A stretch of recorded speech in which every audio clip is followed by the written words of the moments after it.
Hey everybody, this is Phil. This is Taylor. And this is Home Brew at the Movies. Today we are talking about Xmen First Class.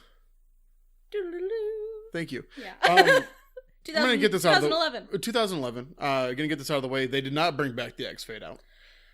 So Origins I didn't think we were going to talk about that this soon. Origins will have a lasting impression on the rest of this series, apparently. Even though this whole movie forgot that Origins existed. Which is fair. Because we all tried to. This movie just ignored so much. Honestly, I'm fine with. I'm good with it.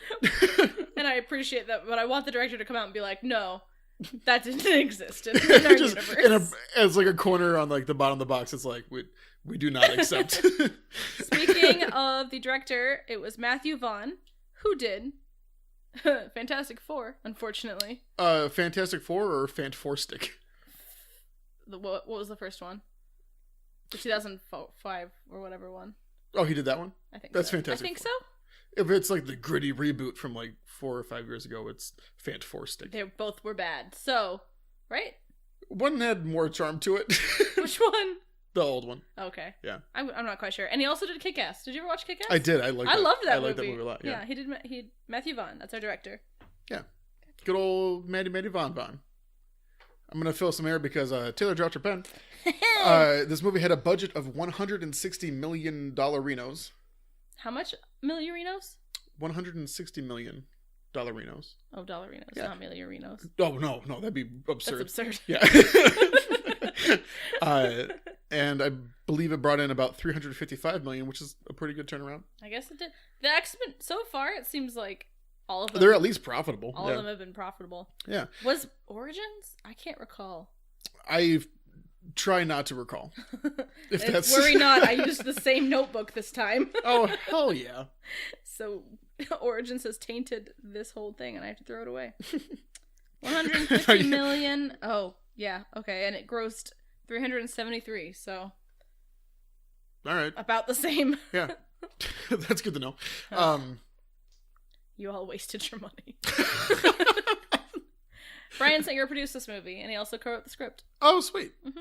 Honestly, bringing it back. I like when he's involved, apparently, because I know. I think Days of Future Past is when he comes back to direct. Yes, I heard he makes a really good comeback with that, and then he does Apocalypse. Does he do Apocalypse? That's what I've heard. I don't think either of us have seen that, right? Nope. Okay. I haven't seen either of those movies. Oh.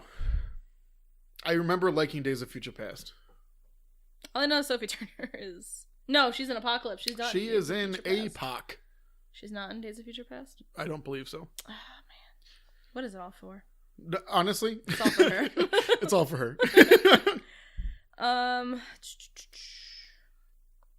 The only things I really noted about this before I watched it was that it centered... Someone said they were centering the film on Magneto and Professor X's relationship, which is something I said in the first movie that I really was the only thing I cared about. Yes. And so I was real excited when I saw that. And they also cut out a love triangle with the two of them and Moira. And I was... honestly for the best. # blessed and # grateful for that. I also very much enjoy the casting of both Eric and Xavier. This whole cast is pretty freaking bomb. There was times where Jennifer Lawrence wasn't really doing it for me. Yes, I agree. But I'm generally not really a Jennifer Lawrence fan. Oh, gotcha. Okay. Probably gonna lose any subscribers we had at this point for saying that. But I'm just not. I don't know. I like her in a few things. She was really good in Silver Linings Playbook. She was in Silver Linings Playbook. I know there's a hype train around her, but I haven't really followed her. I don't actively dislike her. She's I mean, I think that what happened was she got really big, and I was like, she's really overrated. I think that's just what it is. She's a good actress, but she's not that good. Gotcha. Okay.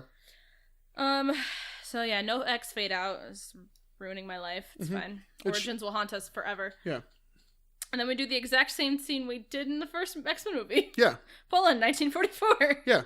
I think... Is it the same scene? It was similar enough that it felt like it, but I didn't go back to see if it was the same scene or not. Because I remember, like, specific things, like the way they knocked him out and everything. Yeah, it was at least shot the same way, like with the same blocking, but I don't know if it was the same, like, actors and everything. Yeah. Well, or, like, if it was the same playback or anything. I don't know. It was interesting, but... we get that, and it's the same, Eric in a Nazi camp discovering his powers. It's metal. Yeah. It was fine. And then we go to Westchester, New York, 1944. Ooh. And this mansion looks pretty familiar. Probably no relation. Probably no relation. Oh.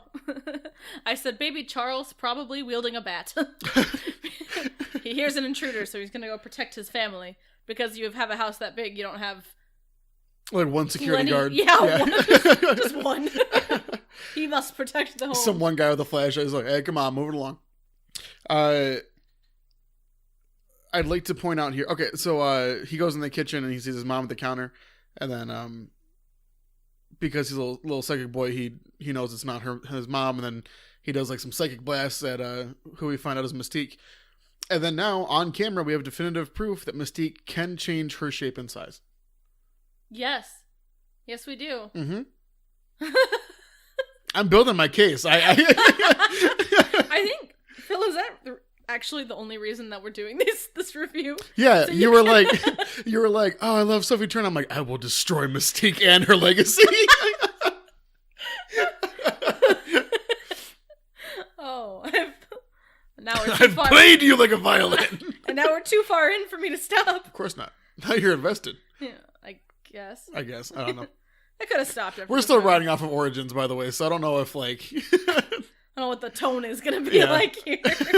This definitely, like, overall, like, was refreshing. Oh, for sure. Origins I dare say, this might have been a good movie. I think it was. It was above decent. Yeah. Hovering around the good area. I liked it a lot. I mean, I think I liked it more than the next two. So the rankings as they stand right now. Well, so we do have, what is our list right now? We have right now, the rankings as they stand right now is number 1, X2, X-Men United. Number 2 is X3, The Last Stand. Number 3 is X-Men 1, 2000. And number 4 is X-Men Origins, The Abomination. Yes. Excellent. Wolverine. I think this is number 1 or 2 for me, for sure. Yeah. Yeah. But we'll continue. I was so confused about her aging during this time. They explain it later in like a brief flash of a sentence. Yeah. But I was like, so, because she looks like she's 30 in the current, like, present time, in the not too distant future. But Charles and Magneto are like in their they're 60s. oldie boys. Yeah. Add up. They are golden oldies. And I was like, so what's up with that? And another thing that I was like, oh, another added on to her powers. But see, now she has anti-aging stuff. The same thing happens with Beast. Does it? Yeah. Because, I mean, he's probably about their age when they get to the facility. And then he's a little bit younger. He's Kelsey Grammer's age in X3. Well, he looked a little bit older. He looked like he could have been, I mean, he was a beast, but he looked like he could have been in his, like, 50s or something. Okay. 40s or 50s. And I'd say he's probably, like, 10 years younger than them. I don't know what any of their ages are. Me either. Professor X graduates I'm assuming it's his, like, he's a professor, so it's his PhD. Right? I don't know. So, I imagine during this, he's probably late 20s, early 30s? Well, he could have graduated high school real fast because he can cheat. Yeah, that's the other thing. He's probably really... I have no idea. He was probably in the gifted program. So we're back to Poland, Phil. High five me. Thank you. I hope you heard the lackluster high five that just happened. We're back to Poland, and I say, is that German Kevin Bacon? Because I think it is. It is. I dare say. I dare say. And then he's talking to... Dude, Bacon kills it this entire movie. He does. Kevin Bacon's good. He's a good boy. Yeah. Good boy. So, good boy, Kevin Bacon. Whenever I see someone I recognize, I try to think of the first, like, 1 or 2 movies that popped in my head to, like, oh, that's that guy from, in case we have to talk about it. And I happened with Kevin Bacon, and I was like, I don't even know which ones to bring up. I actually can't even, other than, like, Footloose. Do you know what my 2 go-to were? What? A Few Good Men. Okay. I don't think I've seen Hollow Man. Hollow Man. I don't know that I've I don't know that I know what that is. It's a movie where he gets turned invisible. It's like a suspense thriller movie. Maybe I have seen that. It's ringing a bell. It's ringing a couple bells. I saw that when I was, I think, like 10 or 11, and it, boy, messed me up. Oh. I don't know why. I just can't even think of any Kevin Bacon movies. He's just Kevin Bacon. He's just Kevin Bacon. Yeah, he's been in everything. I forgot. I was going to think of 7 Degrees of Separation. Yeah. From Kevin Bacon. But that's it.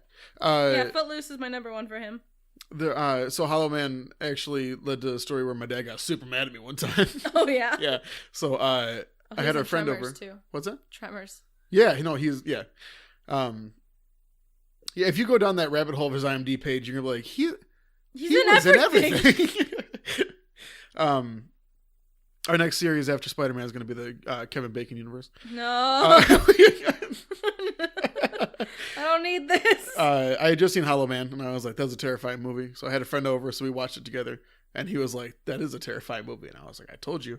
And then we were afraid of like an invisible person just like being around our house, right?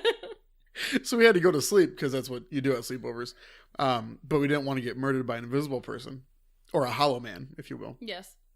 So we took a bunch of my CDs and just threw them on the floor by my door. Because he'd have to like step on them to come in and we'd like wake up. You know what I mean? Mm-hmm. So then my dad came upstairs like an hour later and was like, are you guys kidding me?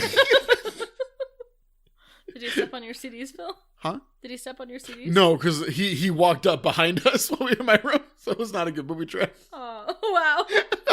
You guys suck. Yeah. You definitely would have gotten killed by the Hollow Man. Yeah, for sure. There was a time I put a toy chest in front of my sister's door so she couldn't open it. And then my mom called her and she opened the door and it opened the other way. Didn't your sister throw you down a flight of stairs in a laundry basket? Yeah, she sorry, 2 laundry baskets duct taped over each other. But my bad. there was a little couch pillow inside of it, Yeah. so it was okay. Oh, Yeah. She was helping you. Just some family fun. Kevin Bacon was also in Balto. Was he? Yes, he was. That's a bad movie. Was he Balto? I think he might have been Balto. Is that the one like with the dog that's bringing the medicine across Alaska or something? Yeah. Okay. You know the story of Balto? The real dog that lived and did that? Why do you do this to me every episode? You're bad at history and geography. You can't have earthquakes on bridges. What is this? Pick up a book. Okay, so tangent done, maybe. German Kevin Bacon is harassing little tiny Michael Fassbender, and he's trying to make him angry. He's like, move this coin. He's like, I can't do it. And then brings in his mom. He's like, bet you can do it now. 3, 2, 1. Doesn't do it. Pop, pop. Boom. Shoots his mom. Yeah. He's like, oh, I can do it now. He's like, oh, look, guys. Get ready to taste your hats. We also see, like, so in the this scene is shot really nicely. Oh, with the, like, fake, like, where it shows, like, from the side, and then it flips over. And then it flips into the examination room. I really liked that. I liked that a lot, yeah. That's when I was like, oh, he's that doctor. He's that kind of doctor. He's not just a doctor. He's the doctor. That was a really good tone set for this movie for me, though, because it does. Oh, for sure. It just, overall, it was really well done. Yeah. I was impressed with, like, the filming and cinematography. I think this was the first movie where I appreciated shots. Mm-hmm. You know what I mean? I think the other ones were kind of like by the book. But like this one, I was like, ooh. And I think that like at this point, I don't know, they were more like campy in the earlier times. Yeah. Of the superhero movies, and it's now they're like embracing like cinematography, filmography essentially. Yeah. We do a cool little coin flip transition. Oh, I did like that title screen. Yeah. Oh, into the title screen. That's what it was. Yeah. I mean, it's no blurry biology, zoom arounds, but hey, we can't all live up to those expectations, but. They also didn't do the X fade out, so, second to bottom of the list. I was going to say, how are we going to rank this one so high when they didn't even do the X fade out? So I'm not even doing a bit. I really, really like the X fade out. we're genuinely upset about this. So we do the coin transition. We see present time Magneto. It is Geneva, Switzerland, 1962. Da. That's really all we see from that scene. It's just to like show where he is. Yeah. Well, because he has that coin still, and then he flicks it at Shaw's picture. Yeah, that's right. Yep. And then we switch over to Oxford University. I'm assuming the same year. And Xavier's putting some moves on that girl. Why is Raven American? Why does she have an American accent? Because she can control the way she looks and sounds.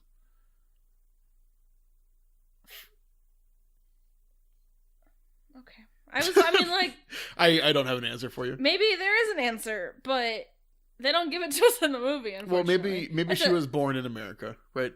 And then her parents put her in like a picnic basket and shipped her across the ocean because she was an abomination. Maybe. If I had to guess. Yeah. Is that the prequel to Coming to America? Born in America. No, it's the sequel. It's Coming to America. Yep. So young Professor X, suave. Yeah, suave guy. He's getting his play on. He's like, "Hello, Chromia." He's like, "Ooh, you're a mutant." Yeah, he's like, "Hey, mutie." Let me science at you, and she's like, "Ooh, I like that." Because I guess she's also probably a PhD student there or something. Yeah, let me get. Because she makes a comment. She's like, "What do you study here?" She's like, "Waitressing." She's like, "Oh." Yeah. She's like, "Oh, okay." Oh, we get you freaking plebeian. It's plebeian. I don't want to embarrass you on air, but it is I that is truly the plebeian. Finally got her back, roasted. And then we get thirsty J-Law getting jealous at this girl because she does like the heterochromia thing back. She's like, "Oh, you have it too." And Xavier's like, "No, what are you doing?" And then later they're arguing, and she's like, "Would you date me?" And he says, "Yeah, any man would be lucky to date you." And then she's like, "But would you date me like this?" When he's like, blue? "Chop high up, he's like, "Well, I can't think of you like that." I'm like, literally 5 seconds ago, you said yes. I do kind of like that he was a pig, just because it's a really cool like character. No, moment. I love James McAvoy's interpretation. Yeah. I also just love James McAvoy. Did you did you hear that when he got the role, he shaved his head to like get ready for it? No. Yeah, and then I don't know if he got on set or like heard from the producers, but they're like, "No, you're not shaving your head because this is a prequel." Is that legit? So like the first few months of shooting, he was like in a wig, or I'm sorry, it was hair extensions. He had to wear hair extensions. You'd think he would have like asked or something. Well, no, it's so cute though that he's like, "I got it." Aww, that is really cute. Oh. Did you ever see Split? It sounds familiar. It's pretty good. He's in it. It's a M. Night Shyamalan movie. I first saw him in Atonement with Keira Knightley. I don't think I've seen that. And Saoirse Ronan. She's an Irish actress, and I love her. It's a fantastic movie. Okay. It's like a dramatic historical romance piece. It's not what we're here to talk about, but I do recommend it to you and all of our viewers. Sure. Put it on the list of movies we have to make each other watch. Her long list of movies. Yeah, but I mean, put it on there.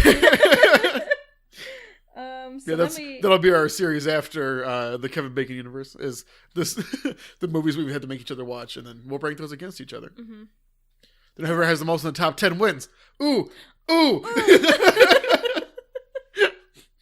So after the little jealousy fight scene, we go to France. There's a bank in France. Oh yeah, Fassbender. Why even have him in Switzerland if you're just going to go straight to France?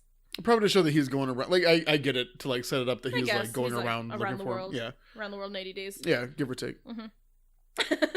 So he goes to this bank in France. He's like, "I have a high praises for your bank. It's a great place." And he's like, "Oh, thank you." And he's like, "I don't remember what he said. Like, I need to find. I have a bunch of gold. I have all of this gold in this briefcase. It's all melted down from my family and ancestors and everything. Help me find the murderers or something." Yeah. And the banker's like, "You need to leave." Yeah, and I think he says he's looking for Shaw. Or does he say a different name there? I can't quite remember. And then Fassbender rips out this guy's fillings. Yes, he does. Which is terrifying. It was pretty freaking awesome. That was a moment where I was like, "Oh boy," but also he reaches for the like panic button. He's like, "No." Yeah. He does a little finger wag. He's like, no. Up. Tut. And he's like, I don't remember what he says. It was awesome. He's like, "Yo, how your teeth taste," and then rips them out. Mm-hmm. I think is what he says. Oh, and then he says, I would very much enjoy killing you. Yep. So don't tell anyone about this. Which is a hell of a line. It was really good. So that's gotta suck as a dentist visit. He's like, what happened? He's like, I chewed too hard. Someone pulled it out of me. He's like, haha. Okay, sure. Yeah, okay. Whatever you say. We go to Vegas then. Vegas. Oh yeah, because my note was about how that's the fastest way to get a female character out of her clothes. That's the fastest I've seen. Like, yeah, this was I didn't get what was happening at first. I was like, excuse me. Yeah, well, I knew what she was doing. I was just like, okay. Because at one point, when I was researching some of this film, the director was like, I want this to have a real 60s vibe with misogyny and everything. And I was like, okay. I mean, okay. Sure. I don't know why you need to point that out specifically, but... For that scene. Yeah, pretty much. That was Rose Byrne? Yes. I think her name is? Yeah. Yes, Rose Byrne. She's the mom from Insidious 1 and 2. She... Oh, I looked it up too. I can't remember. I haven't seen Insidious, though. I like those movies a lot. I know, because that's one of the ones you want to watch with me. Mm-hmm. January Jones is Emma Frost in this movie, I think. Oh, yeah? Mm-hmm. Who's January Jones? She is in Mad Men, I believe. Oh, Mad Men. Mad Men. I've only seen a few episodes of that, really. Did you ever watch it? No. You might like it. Yeah? First season's good. I heard it gets worse after that. Oh. You said it gets worse after that? Mm-hmm. Oh. Just watch the first season. Okay. This is a media recommendations podcast, actually. Speaking of January Jones, Emma Frost, sister of Kayla Silverfox. Yeah, so With her diamond skin, who's also a telepath? Apparently. I don't know if that checks out in the comics or not, or if they just wanted a psychic battle. Probably, but her name is Emma Frost, and there's no iciness involved in that. It surprises me. Well, I thought like her heels are stringing into ice, and they were like her diamond skin form, and I was like, oh, so don't get the frost then. Yeah, no, not at all. So Rose Byrne goes in and follows all of Moira, these escorts. Right? Yeah, Moira. Okay. Which I was like, they say her name the first time, and I was like, that's at the end of the X3, right? She's in that. Yep. And she's the one that Moira. Yeah. Professor X. Yeah, that's cool. So that's a cool callback. When did she I become a appreciate doctor? Because isn't she Dr. McTaggart or whatever? She is, yeah. Well, maybe in the time that she forgets her memory at the end of this movie. Spoiler alert. Taylor. Tagging freaking spoilers, right? So she follows all of the escorts into the room, and then they all like go behind curtains and shut them, and everyone looks all mischievous and sexy. Sexy. I don't know. You said mischievous like cute, and then sexy like a Jewish mother. Mischievous and sexy. Sexy. And then the CIA girl goes and follows Emma Frost character, blonde, and they're not behind the curtain anymore. What? But they when did they? I don't know. It's crazy. It's got some magicians in here. Nobody knows. Lo and behold, they did a little spinny thing. Ooh. And there's a room behind the room. Yeah. Hoo boy. There's Kevin Bacon. Yeah. Just hanging out. Talking to a general, actually. Yeah. And they're talking about... He's like, put some missiles in Turkey, it's cool. He's like, you're talking about nuclear war. He's like, what? He's like, moi? Who? Me? No, pish posh.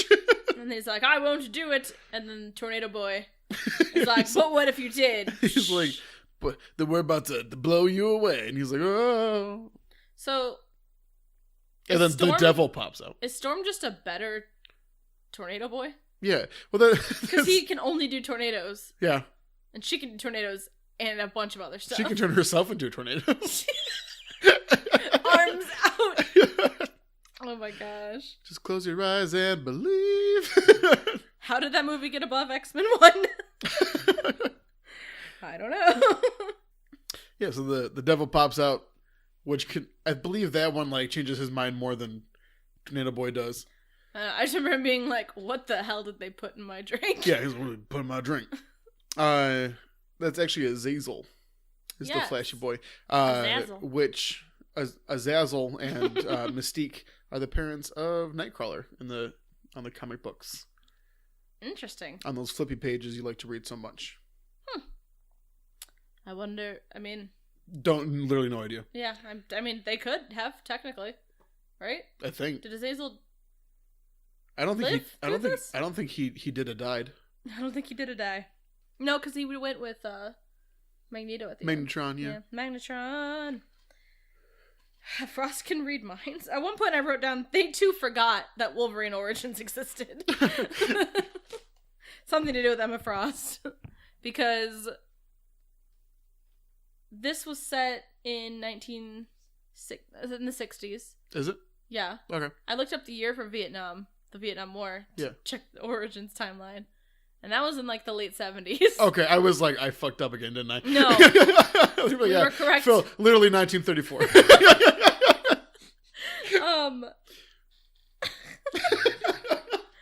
But like, Emma Frost wouldn't have been... No, they just ignored everything that happened. I'm sorry, you're saying that Origins and then the movie following it immediately they did a reboot might have not connected into each other perfectly? Correct. Huh. I wonder why. You also said something about last time about Origins Magneto turning into the script at some point, right? Yes. Okay. Yes, I did. Because Origins Wolverine was so bad that they were like, we can't do this to the Magneto. Make it a different movie. So Magneto will fuck us up if we do this. We can't. I wrote down, why was she wearing that under her clothes? Rose Byrne's character. Why was she just had that under her clothes? That's not something that women wear under their clothes all the time. Sorry to like burst the bubble. Well, hold on. What do you guys normally wear? We don't talk about that. What the hell? Don't do this. We have questions, damn it. Also, her hair would not look like that. Her hair looks like it's like 2000s hair. It would be very different than 1960s. And I said... Will you quit roasting this girl? Listen. They wanted a straight misogynistic 60s vibe for this movie.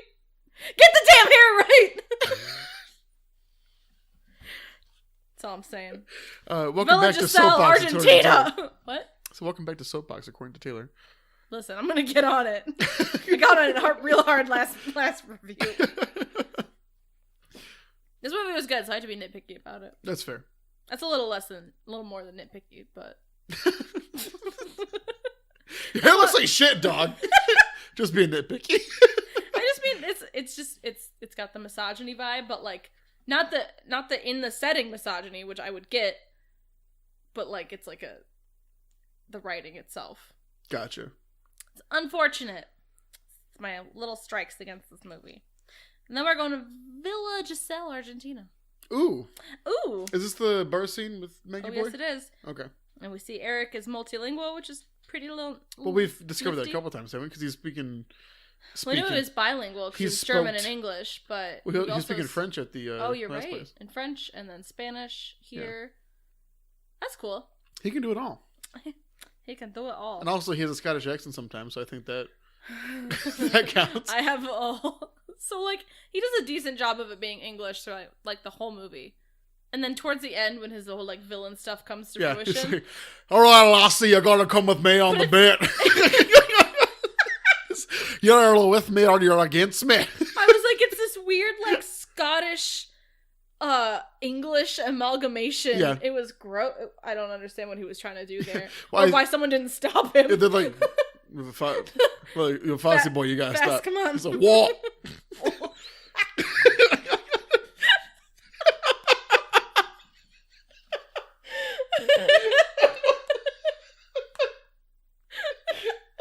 Shit. I laughed so hard my headphones fell off. What? Jarnotsky's Scottish voice. What?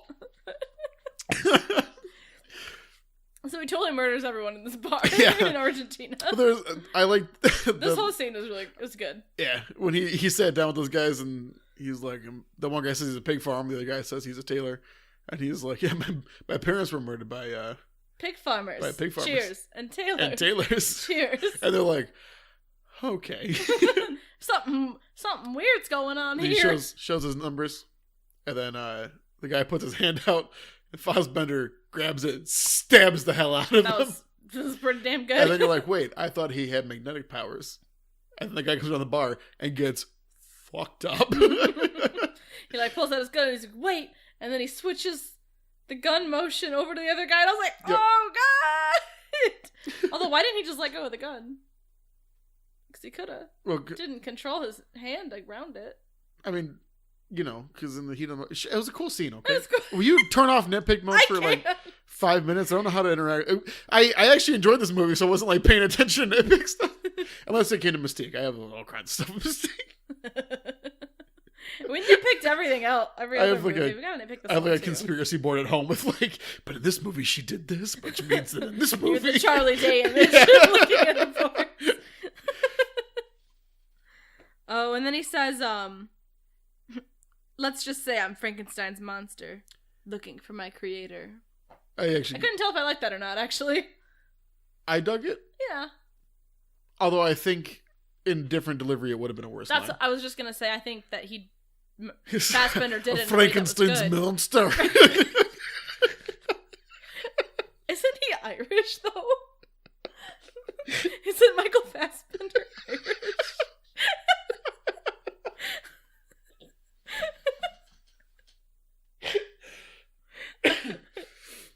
I mean, he's Scottish now, but he was Irish, right?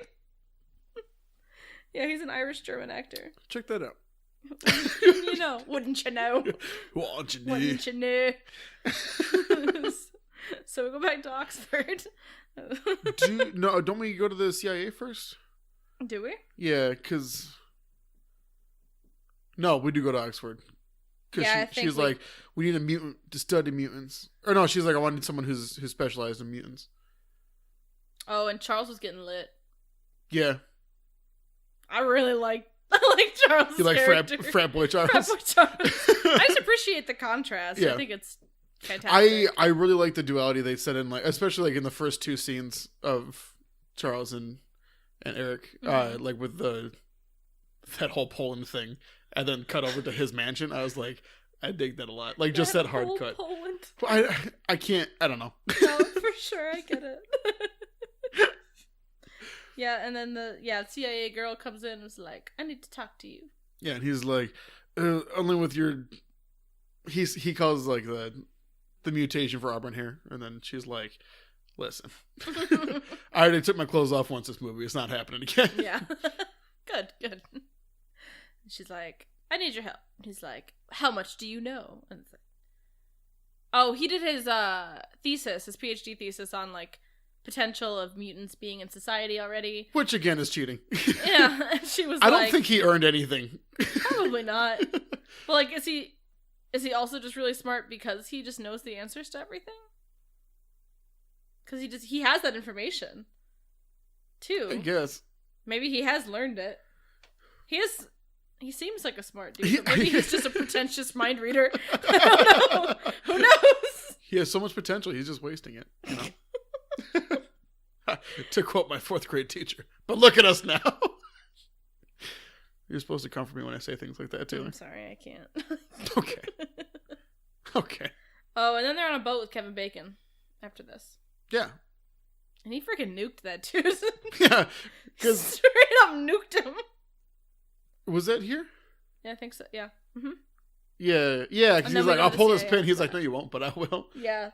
The general actually had like a really nice performance there too. Like the look on his face when he said, "But like, I will." I was like, oh. I felt bad, man. Dude, Shaw is OP as hell in this movie. For real.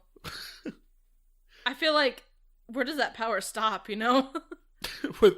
Can you just absorb the energy from you like walking? Probably. It probably doesn't have enough to like catch, but I think But he can just like store it. Yeah. So like, is he just constantly? I don't know. Seems pretty broken. Needs to get nerfed. I can't wait till patch day. Also, why does Kevin Bacon not age? Is that also his? Well, he aging is a type of energy. What? I don't know. I mean, in that character's defense, though, Kevin Bacon doesn't age. So that's So valid. I attributed it to energy garbage. Sure. Probably like maybe that's where he puts the walking energy. Oh yeah, it's to keep him from aging. One in, one out, one in, one out. Yeah. So after that is when they go to the CIA, I think. Because we meet Agent Stryker. Yeah. And he talks about his son William, and I was like, huh. It was funny because Agent Stryker, and I was like, already? And then he was like, think about your son William, and I was like, all right. And I was like, this explains a lot. Like, he looks like him too. Yeah, it's bad. Yeah. It was good. It was good casting. Yeah. But it's secretly the same actor. Age down, up, down, up. Up? Sideways. Probably. So Charles is talking to the CIA meeting about his powers and everything. Yeah. And he's like, I can read your mind. And he's like, I saw this at a show once. And then Mystique's like, did you see yourself at a show once? And then turns into him. She said a better line. I don't know what she said. She didn't say anything. Oh. She just stood up and like honestly, that's still a better line than what I just said. Yeah.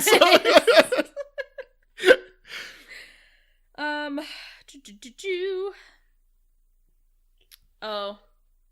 And then the like bumbling sidekick agent guy was like, that's a good magic trick. Yeah. He's the mutant friend. The normie. The normie he's the friend groupie. of mutants. Yeah. he's the kid like the mutants hanging like out with to talk to the cops. Mm-hmm. So they're like, take these mutants to somewhere else till I decide what to do with them. He's like, I got an off-base facility. Like, my mom's not being home this weekend. Why don't you come hang out? I'll take them there. So they go, and then they're Rose Byrne is walking down the hallway with her coworker. Yeah, doesn't she have to like get? I forget, why did she have to separate?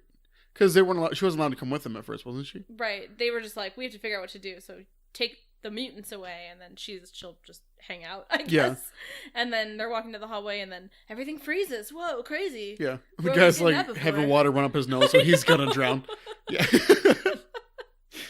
He's just and then Charles communicates with her. He's like, come to the parking garage. Yeah, he's like, hey girl, Meet what up? You up? Yeah. Meet me at the parking garage. My parents aren't home. He's like, third floor. I got their car for the weekend. But I gotta drive in reverse, that way the miles don't go up. That's how that works. No, because the Ferris Bueller's Day Off. Yeah. Oh, and they're going up. We're back to the garage, and Charles is like, oh no, the Homo sapien, their Homo sapien friend says, "Oh, I can't go with you. You know how much trouble I'll get in." He's like, "One more magic trick." Okay, get in the car. Okay. All right. I like that a lot. I enjoyed this movie.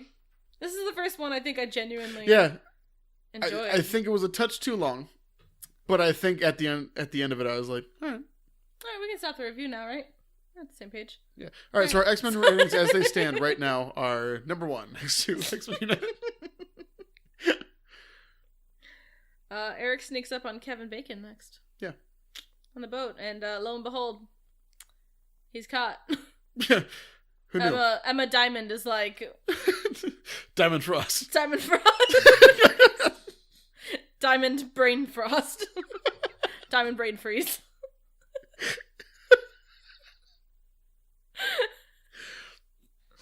That's a better name. I like that. That's what it is. She should have been. She's Brain Frost to like. Oh, and they just shortened it down to Frost. Yeah, and then added Emma. Yeah. And then I believe Xavier shows up and then has a psychic battle with Emma Brain Freeze. Well, it's not really a psychic battle because he literally is like, there's another telepath over there. That's amazing. I didn't know there were others like me. I'm not going to be much of help to you guys. Yeah, he's like, good luck. Yeah. And then Eric is like he gets like tossed over or something, right? Emma dispatches him. Yeah. Doesn't she? Yeah. Yeah, because she like kicks him off the boat. She's like, "Get out of here!" And then he's they're like, running. "Oh, I can't swim." And then they go below deck and get into a submarine, and it takes off. And But while a giant chain is smashing their boat oh up, yeah, he like takes that the was anchor and tries to like sweet. ghost ship him. Was that the name of the movie, Ghost Ship? Mhm. Do you actually know what I'm talking about, or No. you just okay? So while he's trying to ghost ship him, they run down to the bottom of the boat, get into a submarine, and take off. And Magneto tries to like pull it back, but is like getting dragged with it. And Xavier is like, "There's someone else there. We have to help him." Mm-hmm. And he jumps in the water. Yeah, You know, he as you do. grabs onto him. He's like, "Calm your mind, Eric. He's like, "Girl, calm down." You calm down. You get pulled in the water. Calm. He's like, "You calm up." You can't do it. You'll drown. He's like, "I don't care. I'll do it." Yeah, But he he's calms like, his mind anyway. I'll drown. I don't He care. can't even control that submarine. Magneto sucks. Stick to killing guys in bars. You know what I mean? Stay in your lane. So then, I think we go to the secret off-site military base. Yeah, because after that's this? where we meet Beast here, don't we? Yes, we do. It's Nicholas Holt, who I Who's love. Nicholas Holt? I love Nicholas Holt. He plays Beast, and he was in Skins. Did you ever watch Skins? No. It was a UK show. It was really messed up. But Okay. I love it so much. He plays a real shitlord in that series. Oh, good. Like a literal sociopath. Oh, okay. Like 17-year-old. Huh. It's awesome. He's also in the new movie Tolkien coming out. I think he plays J.R.R. Tolkien. Oh. Pretty excited about that movie, That is cool. actually. And he's also in that James and the Giant Slayer movie, I think. With Ewan McGregor, Oh. which I never saw. But Apparently this guy's in a lot more than I thought he was. yeah, Nicholas Holt's in a lot. This is actually like, I don't know, one of his earlier movies, I think, but he definitely gained popularity before this. There's a lot of, like I said, a lot of big names in this. Oh, Warm Bodies, where he was a zombie. Oh, okay. Mm-hmm. Obviously. He's in Mad Max. Fury Road. Oh. He's in a lot. Listen, Apparently. I love Nicholas Holt, okay? All right. Watch these movies. So Nicholas Holt and his cute little self is coming in. He's all socially anxious. Yeah. And then Charles is like, "Oh, you didn't tell me you had another mutant here." And he's like, "Oh, you didn't know you had another mutant here. Sorry, I didn't mean to out you," essentially. Yeah. Because he literally says, he's like, "Why didn't you tell me?" He's like, "Well, don't ask, don't tell," kind of thing. Yeah. Which is a direct correlation to LGBT stuff, which is cool.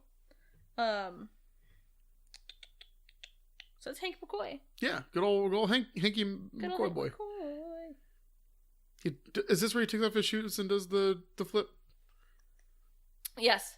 Yep. Shows Yeah. him what he can do, and then Mystique is like, "You're amazing," and he gets all bashful. Yeah. He's like, Hey, no silence. That was a good little intro scene. And then we go to Kevin Bacon again. Busts out the future Maggie helmet. Busts it out. He's like, the Russians made this for me. And he's like, "Try to read my mind. She's Just like, try." She's like, I don't want to read it anyways. And then he's like, "Wow, I was just thinking about how you're the most beautiful specimen I've ever seen." And she's like, "Oh, She's like, shucks." "What And was he's that?" like, "No, go get me a glass of water." And he literally says, Does he say this drink needs some ice or something like that? and he says, "Yeah, oh, that's what it was. Go Yeah. fetch me some ice. Yeah. That's a good girl," or something. And I was like, Yeah. mm-hmm. You're talking shit now they had the helmet on that I can't blow your mind open with. Right. And then I think we cut back to Beast and Mystique talking, right? Mm-hmm. And then we found out he's trying to make a serum to like hide his feet. Yeah. He's like, "I need your blood." And she's like, "Take it. Blood. I smell blood. I need the blood." Yep. So they're like bonding over and being a little bit weird with she's like, "You hate how you look? I hate how I look." Let's change how we look together. And then he's like, the basis of all healthy relationships. mhm. And then Fassbender comes by and is like, "Ooh, kinky." He's like, He "Ooh." literally says kinky. Yeah. And then he's what?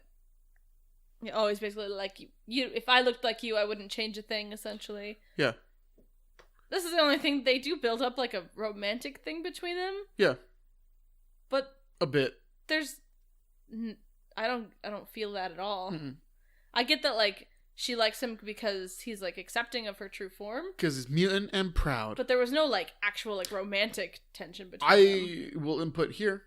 We've missed about 3 mutant and proud drops. Oh. I didn't like a single one of her deliveries of mutant and proud. No, I didn't either.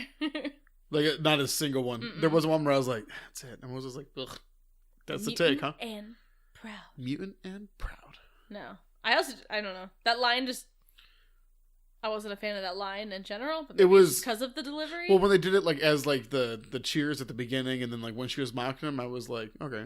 Mm-hmm. But then like when she like adopted it, I was like, ugh. Yeah. The mocking was fine, but yeah, I don't like that line as a thing. I don't know if that's in other medias of X-Men, but no idea. I was not a fan. I concur. Oh, Eric and Charles bond after this. Oh yeah, this is where we get their first chess scene. Their first what scene? Chess. Oh, that's right. Yeah, because it's playing on the Lincoln Memorial, I think, right? Mm-hmm. They're cute. Yeah. I can't remember what happens, but I ship liked it. They talk. I ship it. Like, yeah, sure. Hey, listen, if I'd been watching these and invested in X-Men in 2011, I would have been reading fan fiction about these two. Do we get Baby Cerebro yet? Yes, we do. Okay. Which I thought that they said Magneto helped him build like, Cerebro. he helped me build it. Yeah. But maybe he doesn't? Maybe he builds it in the mansion? I don't know. Although it's weird that like they've already fought and he's like, by the way, I need some contracting work done. Yeah, right. I don't think he helps him build it. Probably not. No, that's okay. A little bit of retconning. It's been a while. It's been about 10 years or so give since or take, those yeah, movies. 11. And then in Cerebro, I think we see Baby Storm. We see Baby Storm and we see a Baby Scott too. Oh, I didn't see Scott the Scott Summers. one. Yeah. Sorry, Scott there's Summers. a little kid with a baseball glove that has on like the red glasses that they focus on for like a second. So I assume that's Scott. Probably, yeah. Yeah. Yeah, I saw Storm. I was like, cool. Yeah, because she's like has the white hair and she's doing like a jump rope or something. Yeah, reading a book, I think, or something. Wall jump roping. Yeah, just Storm stuff. You don't just have to correct me, Taylor. Oh, and then they're gonna go find the mutants. Yes. They like have the whole big dish thing. Is like the CIA is gonna find them, and Eric is like, I'm not gonna help you do this. Yeah. Unless it's just me and Charles. Yeah. On a little bonding time. And then he's like, well, Charles is on my side, and Charles is like, hup, hup, hup. I'm feeling cute today. I'm going to see about him. Hup, hup, hup. And that was a nice montage of them, like, finding all of the different... It was a good way to display their relationship growing closer. Building, without spending, like, too much time on it during the movie. And especially because they didn't have all that much time to do it. Yeah. And then it led to an amazing Hugh Jackman cameo. It was so good. Does he say? Because it's PG-13, right? Yeah, so they get their one fuck per episode. He's like, we're putting together a team of mutants. Fuck off. Go fuck yourselves. That's what it was. Go fuck yourself. My favorite thing about that is the way it lingers for a second. It made me feel like that was... They might have just been really good actors in this scene, but it felt like that was improv, and there was a moment of like, are we keeping that take? That one scene was better than the entirety of Wolverine Origins. Please stop saying that name in this house. The Logan cameo doesn't fit with it either. The timeline of Origins. Just letting you know. Because this would have been before he lost his memory. It would have been before he lost his memory, so he would have been a lumberjack, I think. Wait. No, it would have been because that was after before... the Vietnam War. He would have been with his brother. Would have been with Vinny Boy. Sabretooth, yeah. Sabretooth. He would have been with Sabretooth and would have been fighting in some wars. Yeah. I mean, I guess maybe this is like an in-between. Well, I mean, why didn't they approach Sabretooth? Or why didn't Shaw have Sabretooth? Yeah. I guess technically or this Deadpool. Would have fit okay. Fine. What about Will.i.am? What about Will.i.am? Will I won't.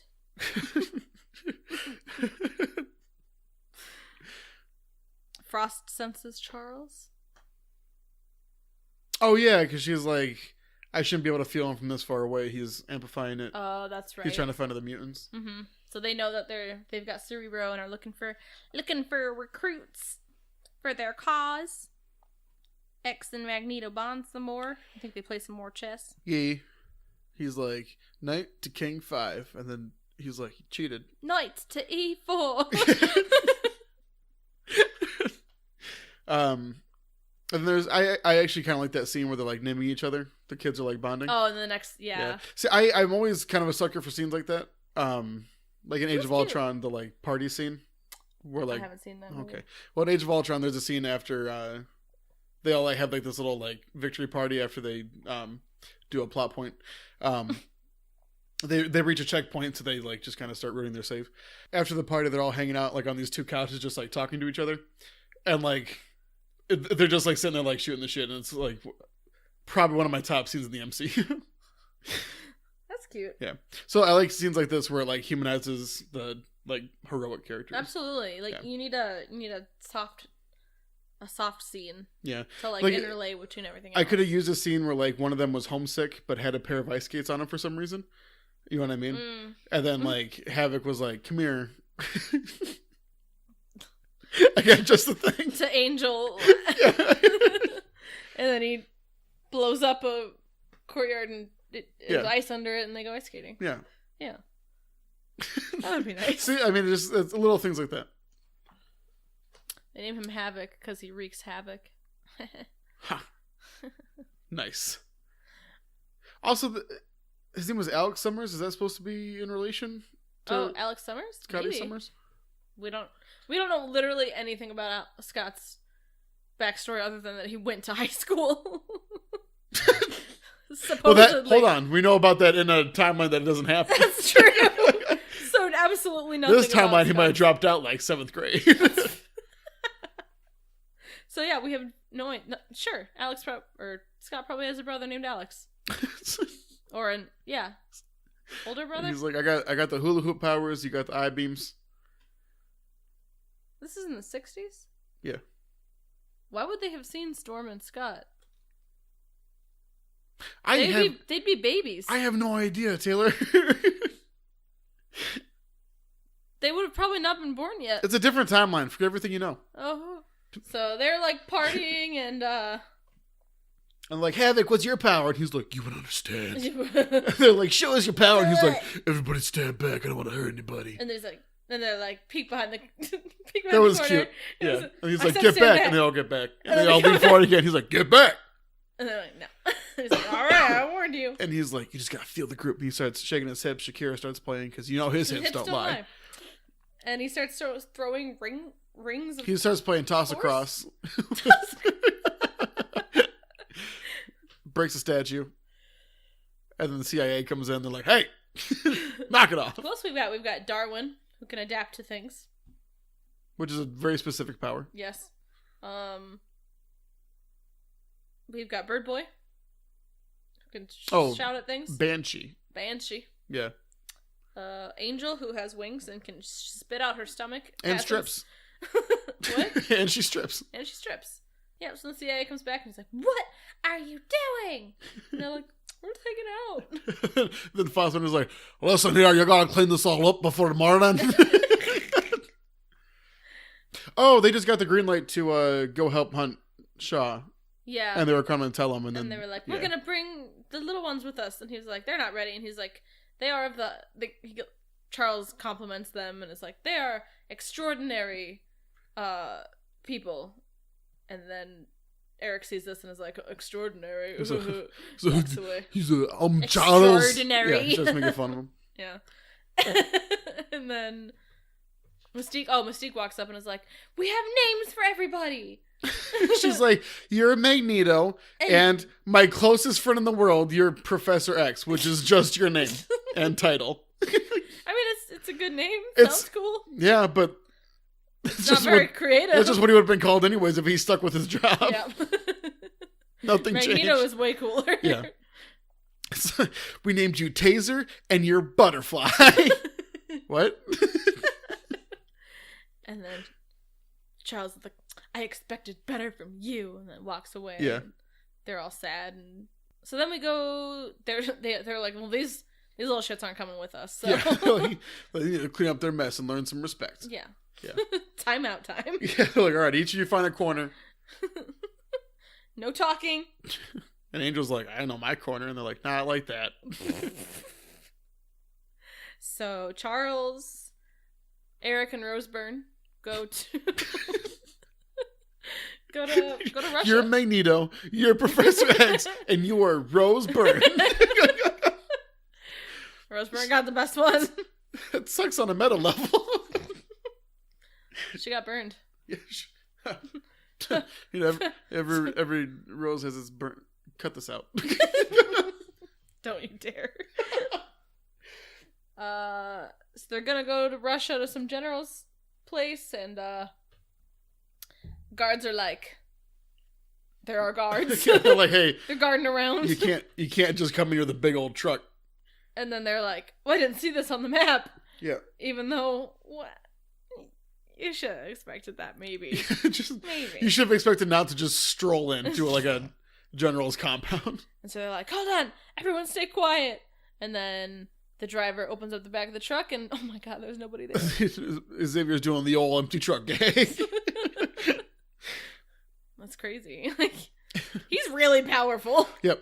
Like, yeah, so he got good real fast. Yeah.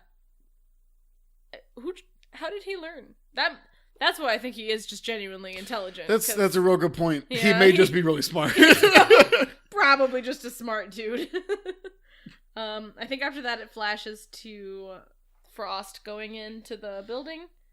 Well, they get there and they see get her there, walking and then in. They see them walking in, so then he like takes over that one guard.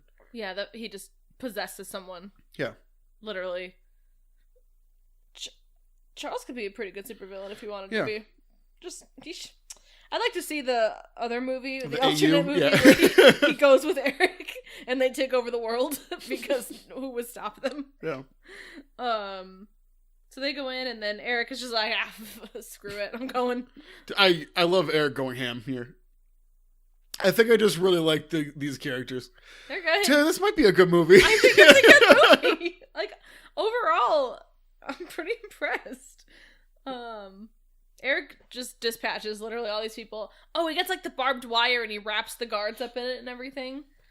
Yeah. He goes ham. Yeah. So he does not hold back. Charles runs after him, but he's like, you gotta calm down. You gotta just knock it off. He makes the guards who are like dying, I think, like pass out. Yeah. So that they don't die in pain, probably. Which is because he had like blood coming out of his mouth and everything. I was like, shit. And then Frost is trying to like talk to the.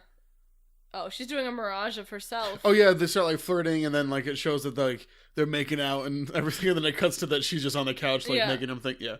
So I guess her and Charles have like the same power. Apparently, because they can also just do a mirage of things. But I mean, let's see her make an empty truck, then we'll be able to. I mean, he made the guy believe in physical touch. Mm-hmm. It's more impressive than. Yeah. Yeah. That's fair. Yeah. And she has diamond skin. I think she might be more powerful. He can't even walk. She might just be better. Spoilers. Eventually. And so he goes awake, and then someone's like, go to sleep. Yeah. I don't remember which of the telepaths told him to go to sleep, but one of them did. I like that because like he was like, oh, and like actually fell asleep. I thought it wasn't just like he knocked out. I loved that there was like he fell asleep and then passed out. Mm-hmm. That was a cool little touch. And then Eric chokes her out. Yeah. Eric messes her up a little bit. Yep.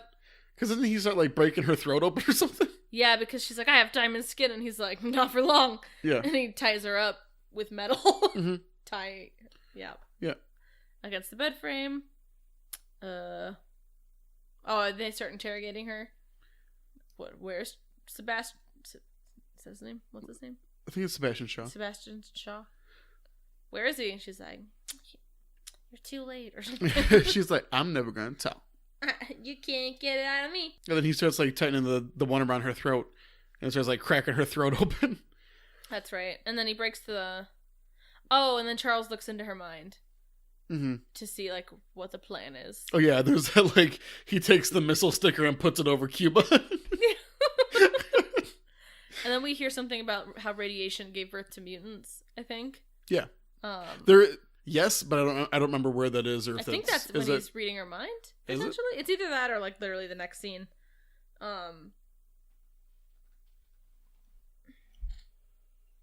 Yeah. So, which is an interesting concept because they've been talking about how it's been in like an evolution trait. Yeah. So is it both? Yes. So would the radiation affect the mutants who I don't know. Were mutants through evolution? I don't know. I'm gonna answer this and they're gonna go, actually Phil, the way evolution works. Shut up. I would never do that. Okay. Well, actually, I'm gonna Taylor-splain everything to you. Retribution. So I guess we've retconned it, so it's a reboot, it's a refresh, I get it. Doesn't have to match up with everything. Forget everything you know what I mean? Yeah. So they're doing, because I think in the comics I was reading that they've had both explanations. And radiation was like an early comic. Also, I'm gonna set this up so you can spike it back in my face and tell me I'm wrong. Wouldn't an irradiated gene like essentially wouldn't that like kind of pass down through evolution eventually? I think it would. Are you just saying that so that way like in the comment section you can burn me? Well, I've been reading about Chernobyl a lot lately. Because it was like the anniversary and a new Shut up! Because I knew Phil was gonna ask about it. So. A new series came out on HBO recently, or is about to come out, something like that. And apparently, like, the radiation did affect people and like their offspring. So okay. So yeah. So I guess yes, both. Yes. Yeah. I don't know. They don't really. That's, I guess, one of the flaws of this movie is they just kind of like spring things in here and there. I guess, but also I like that they're not like, oh, this is an answer. It's like, this is just information. Do what the fuck you want. So then after that, we have baby mutants again. And then they get heckled. They get so heckled. Yeah. Poor. It was so, like, over the top. I was like, I don't even remember. I remember it. I was like, okay. And then just, like, forgot about it. Yeah, it was just annoying. And then, Azazel and Tornado Boy. Tornado Boy and Lava Girl come up.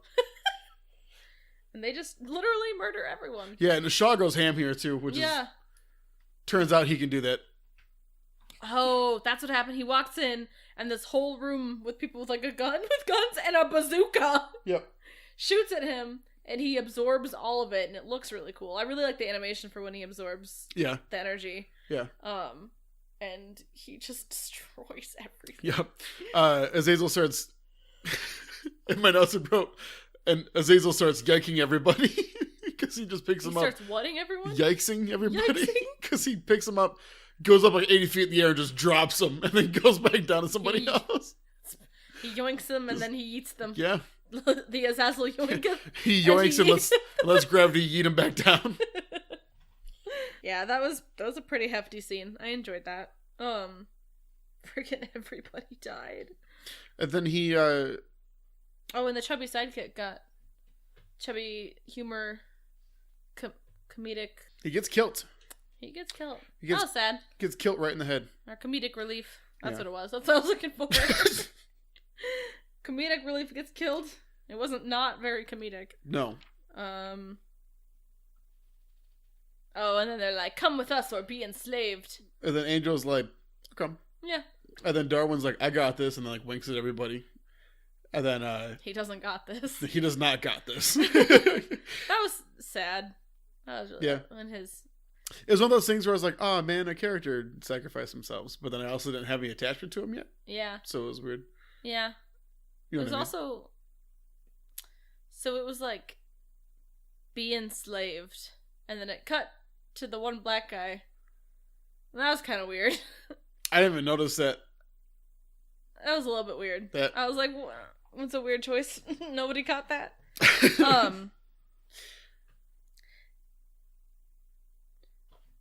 Oh, and he's like, if you're not with us, then you're against us. So Oh, he's like, if you're either with us or by definition you're against us. that's what it was. It was good. I like Kevin Bacon's good in this movie. Yeah. Yeah, I think he might just be a good actor. You're right. I say in this movie as if he can't possibly be good outside of it. Yeah, one good moment. It was in First Class. So Havoc shoots out a thing of energy. Kevin Bacon absorbs it, and he's like, see if you can adapt to this. And he puts it in his mouth. Yeah, he's like, got your little gumdrop. Did you say yum drop or gum drop? I said gumdrop, but I mean, like, if you like gumdrop better, I said, got your little yum drop. Boop. I got your little yum drop. Also, so I saw Endgame over the weekend. Oh yeah? Yeah, and I had a bag of mini Airheads left over because I didn't eat them during the movie, and I was like, oh, I gotta watch a movie later. I'll just take these and have another movie experience. This is where I ran out, and I got sad. Aw. I'm sorry. Thank you. I mean, I thought you were going to talk about a point of Endgame. I thought I just did. You're right. My bad. So, Darwin goes through all of these different kinds of skins, and none of them can stop this fiery explosion inside of him. And he disintegrates. And dies. My head just overloaded with frozen jokes, and I couldn't get any of them out in time. But that's where we are. I'm not even sure where you're gonna go with that. Because I forgot the lyrics of the song. How's Let It Go? The wind is howling like the swirling storm inside. That one, yeah. What? Because he had the fiery storm, the fiery explosions. The wind is howling like this fiery explosion inside. Can you just keep going with the review, okay? Clearly I'm struggling over here. Alright. So he freaking eats it. He eats shit and dies. Per Jean Grey.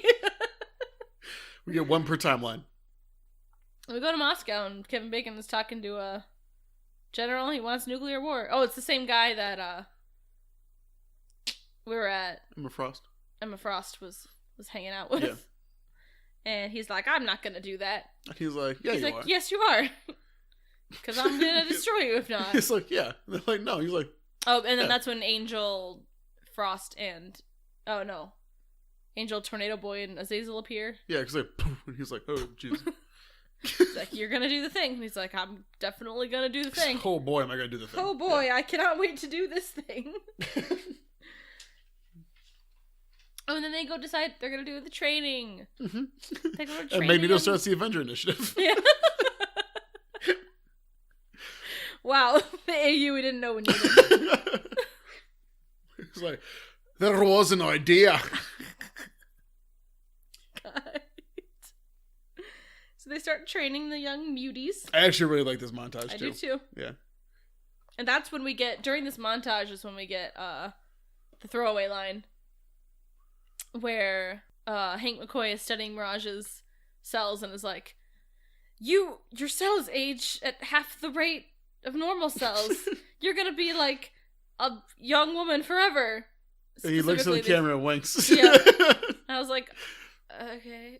There was thanks for that, I guess. I'm going to talk about this out of order because I'm not sure how the montage progressed. But after they start teaching him how to fly, they go on top of that satellite dish, and then Xavier is like, "All right, you got this," and he goes, "I trust you." And he goes, "Thanks, appreciate it." And he looks at Eric and goes, "I don't trust you," and he goes, "Don't say anything." Oh, that's later, I think.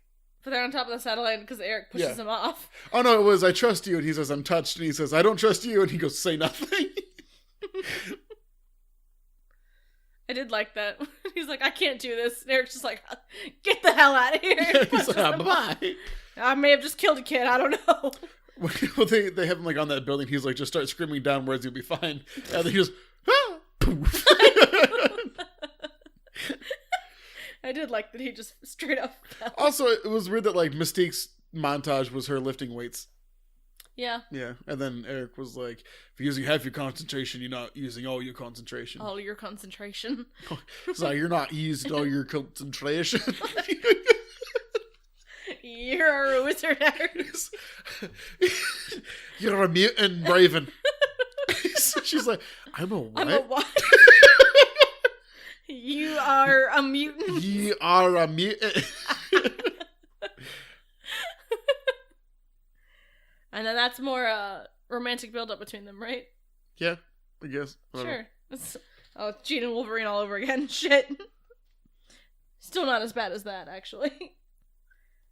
Oh, we get Eric and Charles bonding before Eric, like, moves the whole satellite. I liked that scene a lot. I liked it a lot. Where he was like, that's a beautiful memory. Thank you for letting me see that. I thought that was like, cute. May I? And he, like, enters his mind.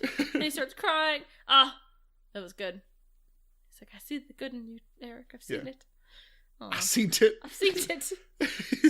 Okay, and then he moves the whole ass satellite. Yeah, and then some guy, like, 10 doors down, like, is watching a game and it flickers on. He's like, all right. Probably. Oh, we get a presidential address that's, like, warning about World War III. JFK. JFK.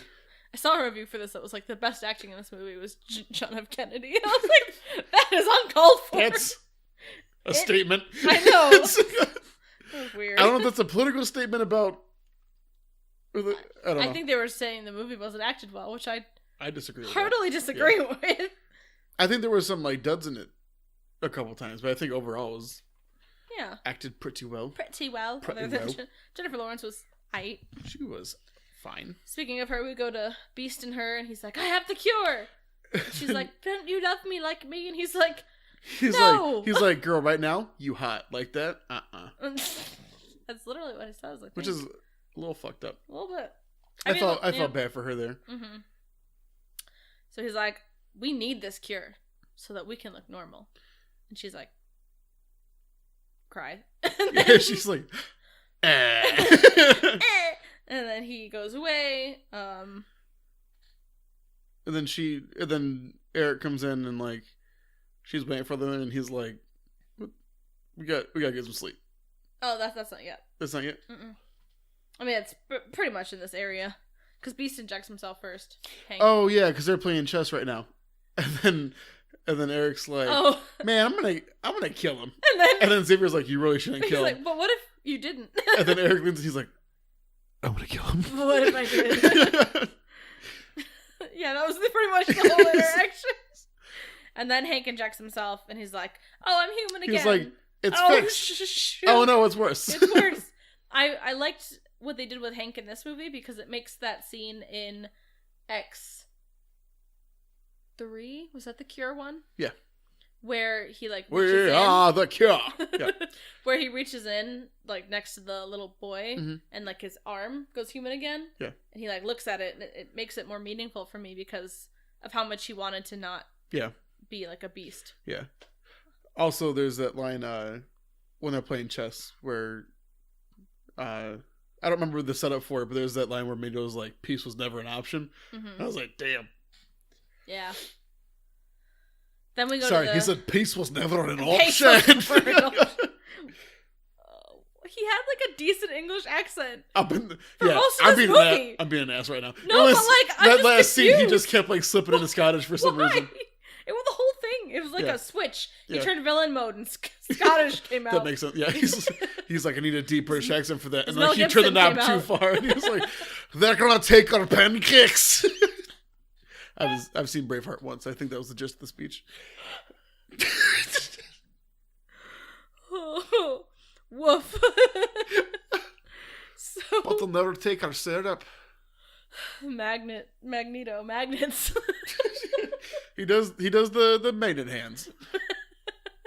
Magnet walks back into his room, and Mystique's hanging out there. She's like, oh hey. She's like, hey, and he's like, get out maybe in a few years. And I'm like, well, you were the same age, I think. Actually. Are they? Because when Charles and Mystique were younger, they were like the same age. That's true. And I think Charles and Eric are the same age. Yeah. She's just like not aging as fast. Well, I think it's more that she's really. That was another problem. She was really immature in this movie. Yeah. Like personality wise, it was like very, very immature. Which is probably what they were going for. I'm not saying like, oh man, the way she acted. I think that's just what they were going for. So he was probably like, grow grow up. And then she changes it. She changes into blue, and he's like, that's exactly what I meant. And then they make out. Well, no, because you forgot the part where they flirt without protection, so then a meme is born.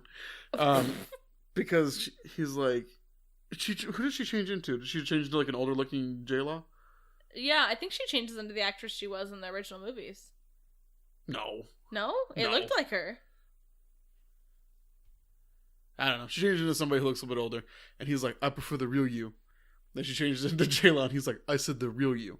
And then he changes to blue, and he goes, perfection. Yeah. And he goes over there. And he's like, and that's it. Yeah, so exactly what I said. Well, you missed the entire meme part. It's a cultural phenomenon. Just like Lost. Just like Lost. I don't know. I thought it was creepy. I guess they're the same age, but I was just like, ugh. The only reason I found it creepy because he opened up with comeback in a couple years. Yeah. If he hadn't if he was like, I gotta get some sleep, get the F out. And then 10 seconds later, he was like, perfect, you're blue now. How did you know that was my kink? You know I can't turn down Eiffel 65. What? That's the I'm Blue song. But dabba dee ba dabba da. Dabba dabba dee da bye. Yeah. That's by Eiffel 65. I didn't know that.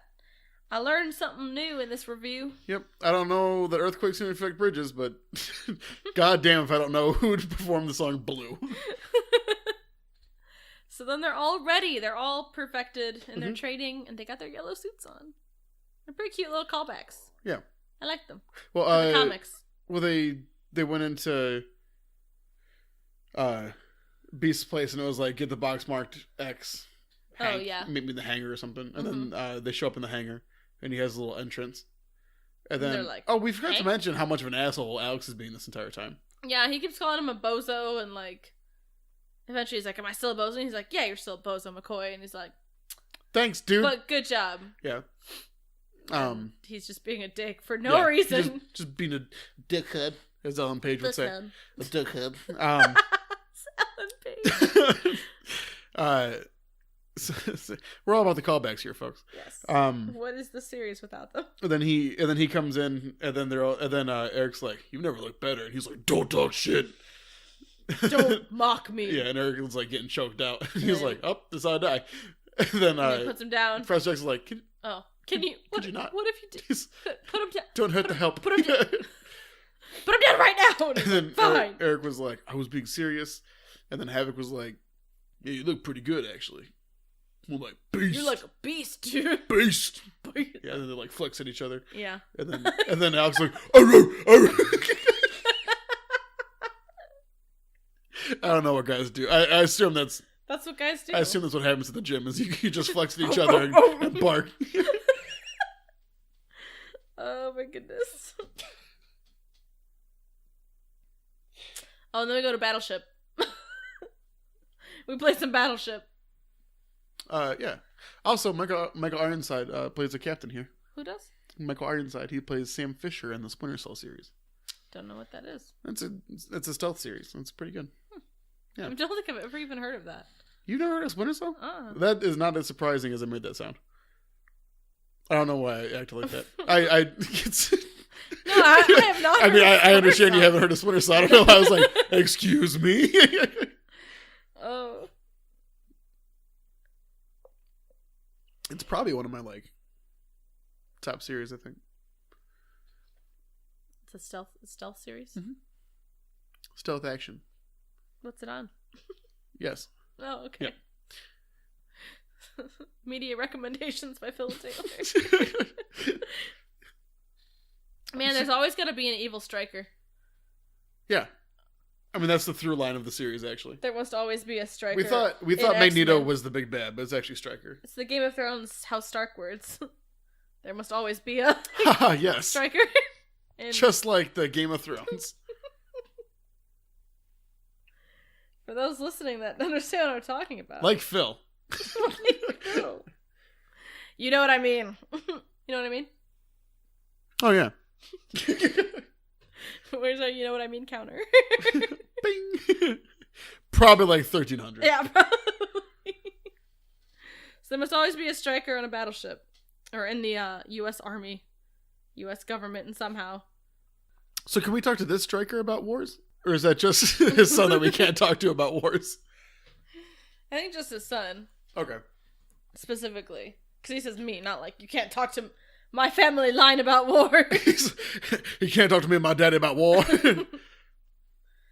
Logan can, though. Yeah, obviously. Logan's been in all of the Logan's wars. like, excuse me. So we've got the bad boys taking over one of the Russian ships. Yes. And they're going like in between the embargo line. Yep. And then Charles takes over one of the Russian people and like just presses a button and it sends a missile out. Whole missile, yep. At that ship. That seems like a pretty easy thing to accidentally like knock against. Yeah. There wasn't even like the 3 keys that had to be turned and then like call somebody else to like dual control the missile or anything. And he blows up that ship. Yeah. And they're like, you just diverted World War III. Yeah. And then they take him to the brig. Yeah. All right. I was kind of confused about that. Were the Russians trying to? I have honestly no idea. I don't know what the like. Because otherwise they would have just had all 12 of their ships going over there, right? Right. You averted World War III. Now go to the I don't brig? know. I don't get it. Why were they just letting that? Bird Boy flies out of the jet that they took. Oh yeah, we get some Banshee sonar. Oh, and at one point he was like, I think Alex was like, do you know how to fly this thing? He's like, I should. I designed it to Beast Boy. Yeah. Beast Boy. To Beast Boy. He's like, Terra! that was my Beast Boy impression. I liked it a lot. Yeah. Bird Boy uses supersonic to Yeah. locate the submarine. Yep. He gets confused. He gets hurt in his confusion. Do we have Shaw go further deeper into the submarine to like start the nuclear reactor that they have there? Yes. Okay, because like they open up a false wall in the submarine, and then it's just like a nuclear reactor back there, and he's like, "Turn it up to 100. Make sure I'm not bothered." Yeah. Bulford. Not bothered. Bulford. Make sure I'm I'm not not bothered. Oh, and then that's when... So they locate the submarine, and this is, like, Eric's big moment. He's like, he like plucks that shit out of the water. Can I do it? And Charles is like... And this is what we call back to the training montage, too, is you have to find the point between rage and serenity. Yeah. I really liked... Yeah. I liked them a lot. So he's like... He's on the wheel of the jet. Mm-hmm. He's like... Wah! And he plucks it out of the water. Yeah, and Charles is like, I want to be a part of this. Take my hand. Yeah. he's like, please get a picture of us. They're just boyfriends in this movie. Cute. It's cute. Feeling cute, IDK. Like, break up with my boyfriend today. Might shoot my boyfriend in the ass later. I don't know. Spoiler alert.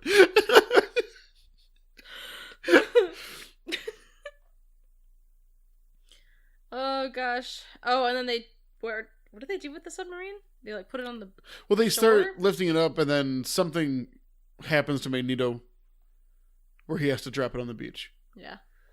The beat dropped. Yeah, he just like drops on the beach. By the beat, and the submarine dropped. I don't know if something happened, but I don't know, maybe he just couldn't hold it anymore. Maybe. But There's a lot of fight scenes that start happening around this time, isn't there? Yeah, Angel and Bird Boy. Oh yeah, Havoc Right? and Angel start fighting, and then Azazel, Beast, and somebody. I don't know. Maybe it's just Havoc and Azazel are fighting everybody. Because I don't know that Tornado Boy does anything here. Oh no, he hits the ship. That's why Magneto has to drop it. Oh. Yes. Yeah, because Banshee doesn't come out of the water until later because he comes up like at a point to catch people. I don't know. There's a lot of cool fight scenes that happen here. It wasn't like overly memorable, but it was still good. It was cool, yeah. Obviously, we can't remember all of it. With extreme clarity, we remember none of it. there was that part, I think Azazel was about to drop Havoc and Beast, and then Beast like grabs him and Havoc, and he's like, if we go down, you go down too. And Azazel's like, all right, no, we're back on ground, sorry. Right. Oh, that's sub is lifted, and I said the tornado henchman henches it up. Oh, and there's a bunch of like flattened palm trees that look really ridiculous on the shoreline too. After the submarine. Oh, was you're dropped. right. Yeah. That was silly. So Taylor, the reason why I hate movie watching Phil, lots of cool fight scenes here.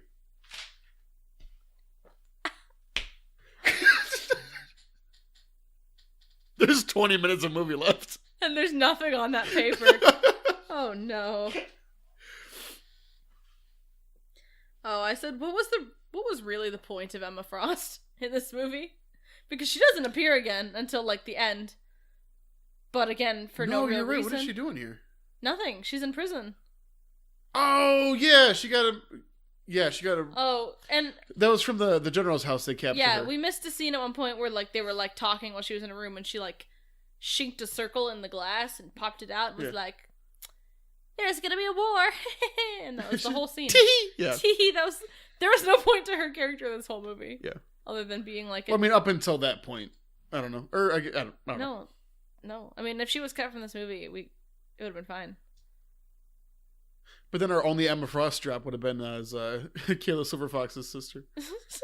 Or we could have made her a relevant character at some point in a later movie. I don't know. Just who's to say? Who's to say?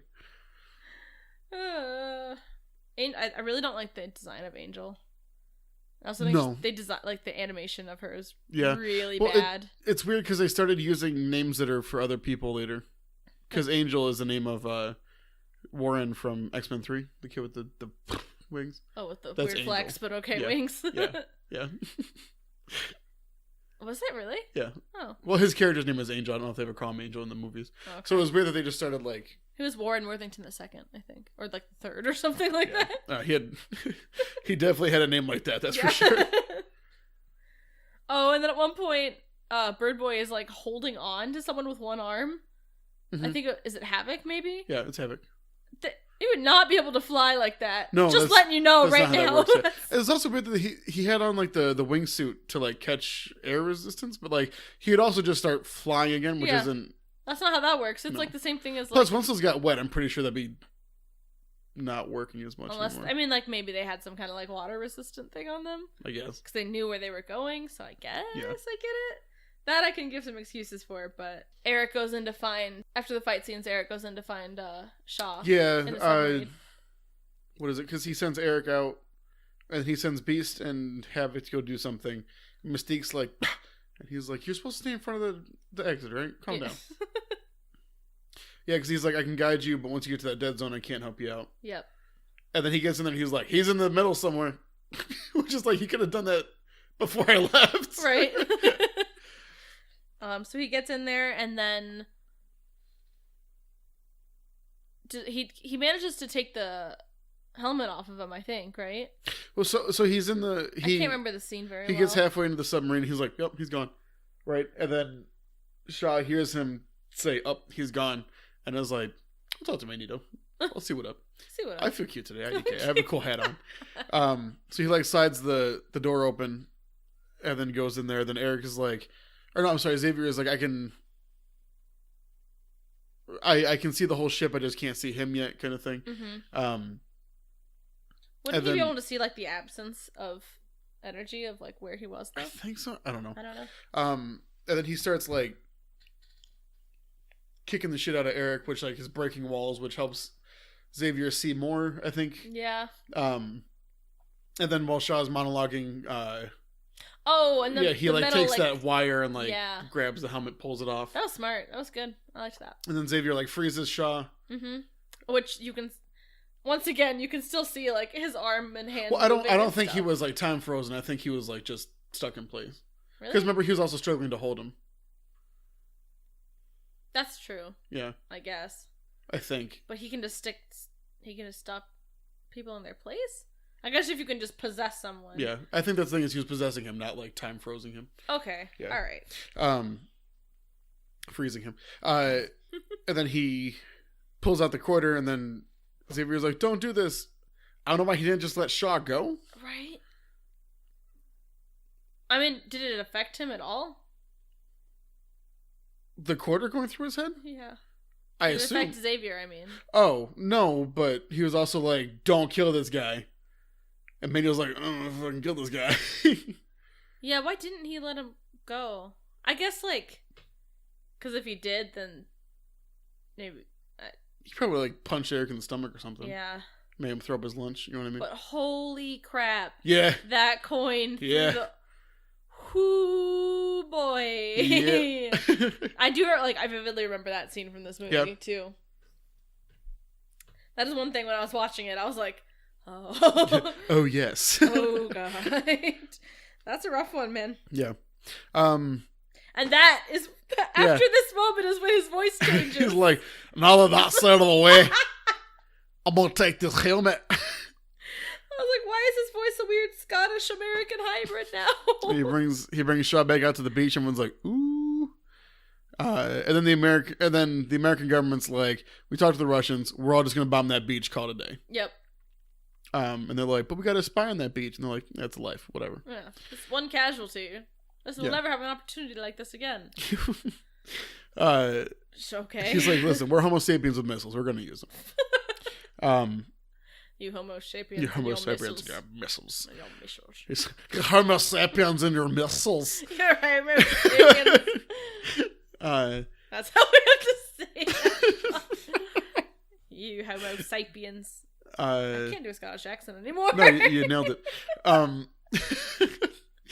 So he brings out Shaw, drops him on the beach with a thud. Mm-hmm. He brings him out like Jesus style too. Yeah. Sorry, I looked away from my microphone to look at you. I was like, yeah.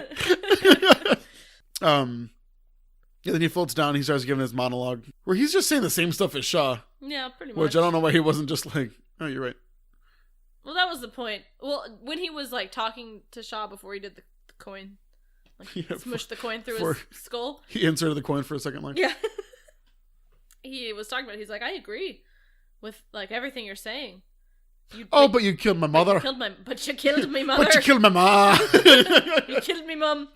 And that's when the quarter went through. Yeah. But then he was like, "I'm going to steal your ideas and make them my own. But I'm going to be better because I didn't shoot nobody's mama." Yeah. Maybe. We're not. Yeah. I could see him probably have done that already. But he's like, "Come join me, brothers. We are brothers and sisters." Yeah, he's like, we're all family.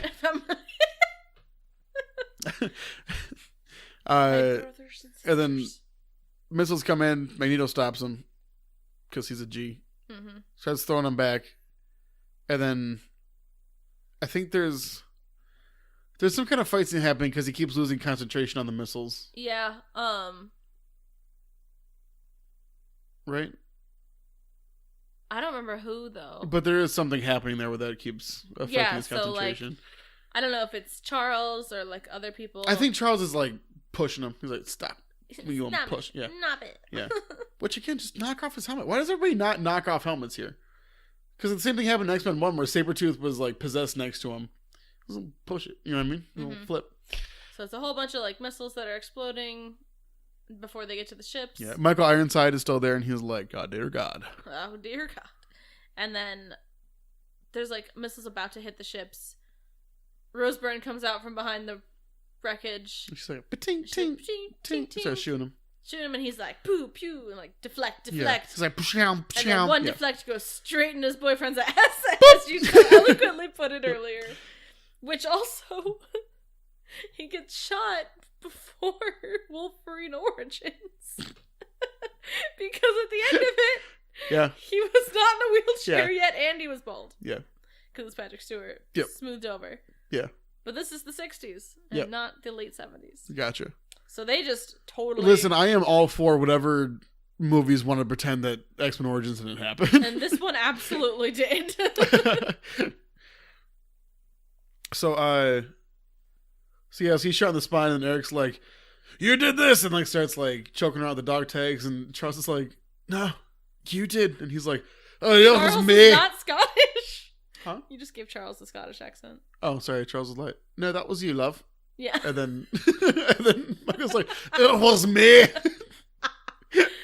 Oh God! That's when he like stops trying to murk the girl. Starts murking her out. And he's holding his boo thing. Yeah. And then Charles is like, I want to dump you, but all my CDs in your truck, so it gets really complicated. And then Mystique, and then he's like, I'm gonna go, but who wants to join me? And then Mystique comes over and is like, hey, Charles. He's like, just go. And he's like, just go. I know you want to go with him. And then she's like, you said you never read my mind. He's like, I promise you a lot of things. Yeah. That was kind of a cute line. Mm-hmm. Oh, there was that thing where he was like, don't make me read your mind. And she was like, you promised you never would. And he was like, up until now, I never had to. Yeah. That was a cute earlier, exchange. right? Yeah. That wasn't right there. That was a while ago. And then the other baddies and Mystique.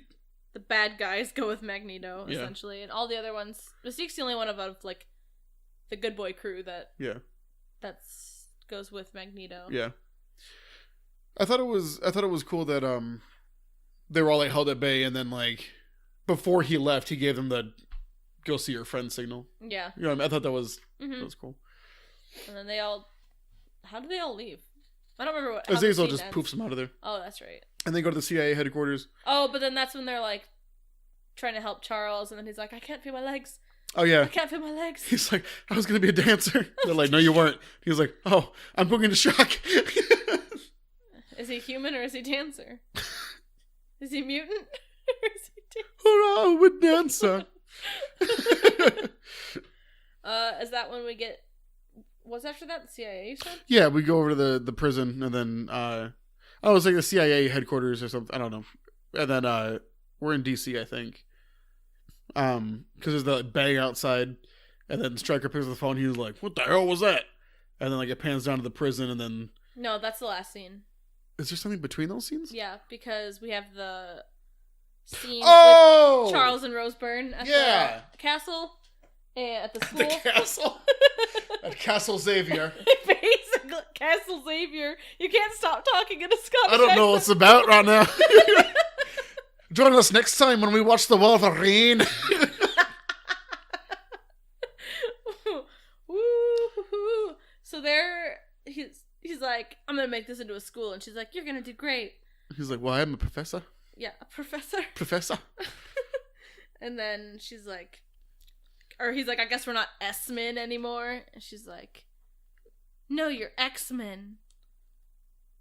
No, he said himself G-Man, just spelled the G. G. Is that what it is? Yeah, G-Man? because it's like a government agent. I couldn't remember the letter. Yeah.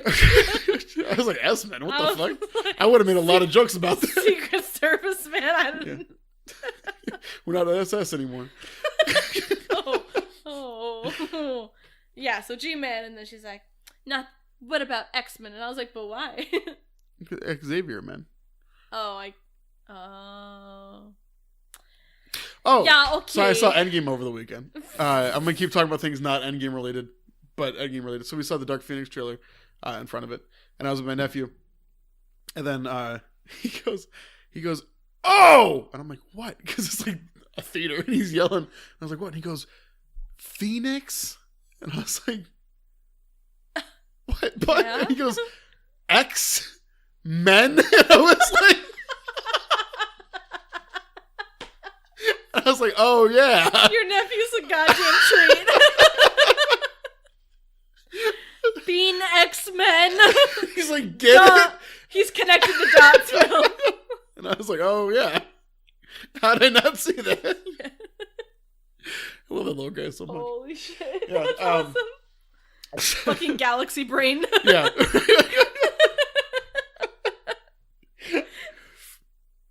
So... They smooch. Yeah, a little they kiss. Do a little smooch, and then he erases her brain. Yeah, he does a little Men in Black. And then they flash to her getting interrogated. And she's like, I legit have no idea. But then she's like, I get flashes of memory. Trees, sunlight, a kiss. And then the guy says, oh, Jesus. And I also said, oh, Jesus. But then he's like, the CIA is no place for a woman, and I was like, oh, never mind, I don't. Oh, right, this is a misogynistic script. Right. Part of me also wonders if they wrote that and they're like, we can't say that. And he's like, I got this. Don't worry, guys. And then that's when we go down, pan down to the... Oh, yeah, because it's during that interrogation. Mm-hmm. Yeah. And we get that, like, sweet-ass reveal of new Magneto. And he's like, we're here to rescue you. And he's like... And Emma Frost's like, aren't you a little short to be a stormtrooper? And he's like, well, no. He's like, all right. Eric, was it? And he's like, I prefer... Magneto. He's like, no, not Barker. It's Todd now. So we need Todd. So it is you. Benjamin Eric Larson or something. Lesher. It's not Lesher. Neato. Magneto. And I will have my revenge. That's how the movie ends. GG. Roll credits.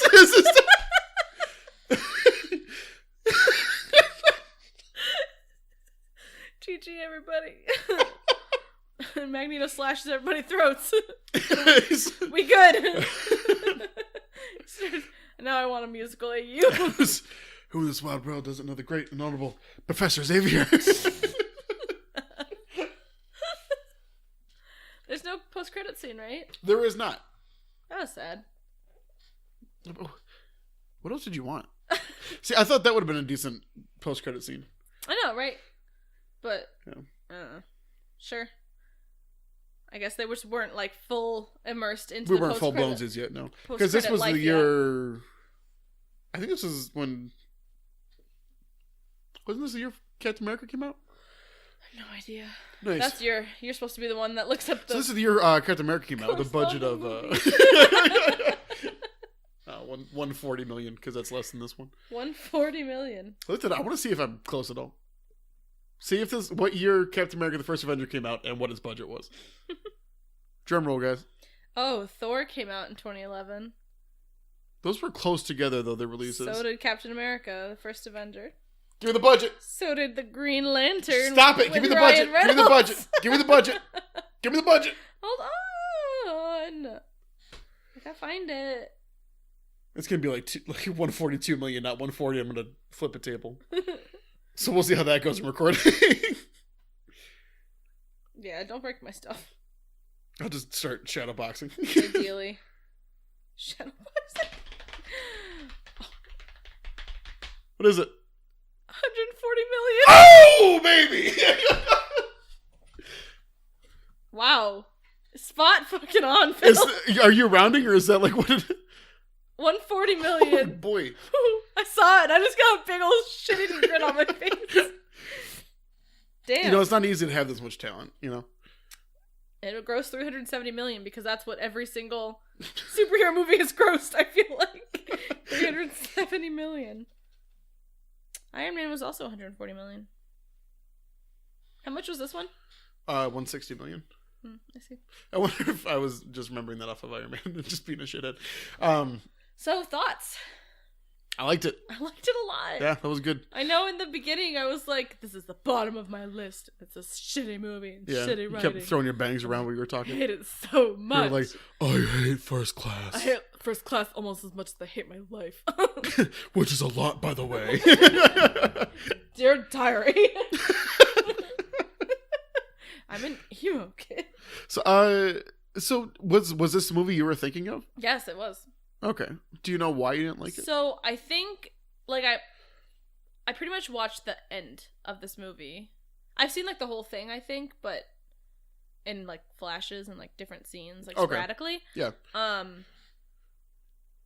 I think I just saw the ending out of context, and out of context it was... And you were like, that guy just shot his boyfriend in the ass. This is not my kind of movie. It was cringy a little bit.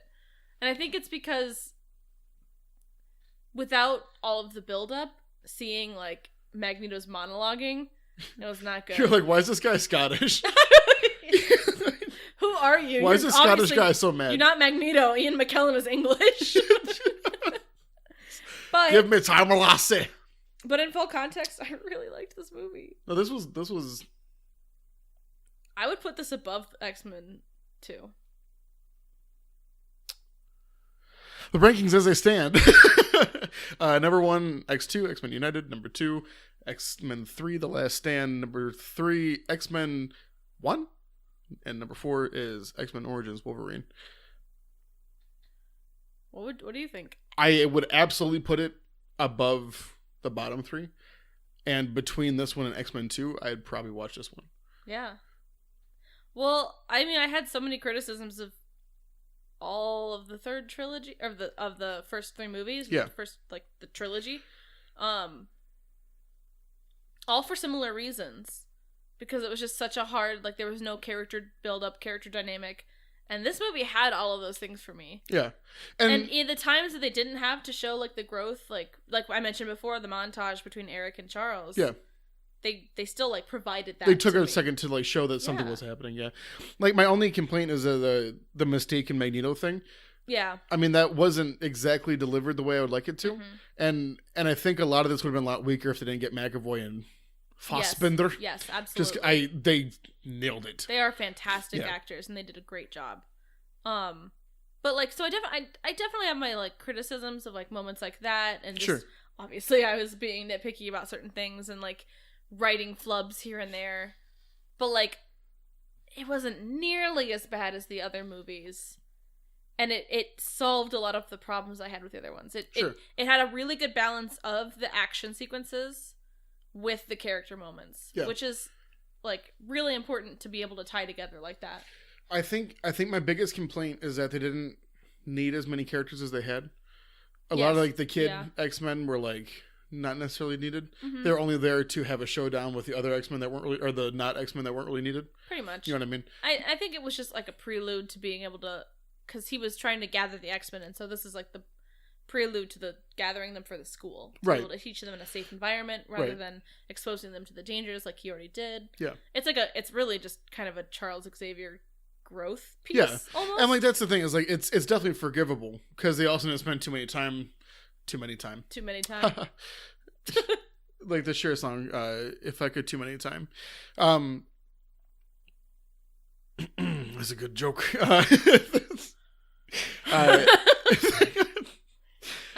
They didn't spend too much time on characters that we didn't need, which is nice. Like, the ones that we did get time on were characters I actually cared about. You know what I mean? We got a good amount, I think, of Hank McCoy, who we see again. We get as much as I was, like, not a huge fan of Jennifer Lawrence, I like that we got a deeper look into Mystique's character, because otherwise she was just, you know, there, Magneto's girl. Yeah. Side piece. Well, because you know Xavier's always going to be his number 1. Yeah, well, obviously. It's the great love story of the whole series. Yeah. I loved the contrast it showed, like you said. The duality of it, Charles and Eric. And just growing up and, like, how much different his upbringing was. Yeah. And how much that impacted who he is as a person. There was that line, I think, when they first got to the X Mansion, where he was like, I don't know how you made it with this, or something like that, wasn't there? Mm-hmm. Yeah. I thought that was cool. That was funny, yeah. How'd you make it with all this? Yeah. And he's like, I don't know how you survived. Yeah. I liked it. It's my number 1. I think easily, actually. You know what? Yeah. Yeah, number 1. Number 1. Fantastic. Number 1 with a bullet. Fantastic beast. In the ass. Where to find him?